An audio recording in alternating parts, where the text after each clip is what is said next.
থাক আমার শোনা এই যে আমি এরকম করে ধরে রাখবো ধরা লাগে না রে। আপনার কানের ওটা ঠিক করে নেন তো, দুলটা একবারে দুলটা ভিতরে যাবে না কেন? আরে না, ধুল গেছে, ধুল তো মনে করো পুরান্ত হয়েছে, ধুল চলে গেছে। ওর মধ্যে তো থেকে যাবে। ঠিক আছে, অনেকের অ্যাক্সিডেন্ট একটা হয়। আমার বেলায় এরকম হলো। তো কি হাতটা নিচে করামো না? এবার পাইবা না, এবার হরুন বাতা পাবা না। একদম রঙের উপরে।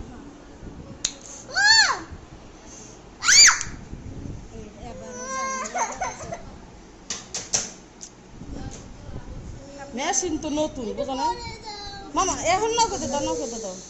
তোমার অনেক মেডিসিন আছে তো, ব্যথা বেশি একটা পাবা না। কি জ্বালা হলো রে আল্লাহ মেয়ে। দাঁড়া দাঁড়া।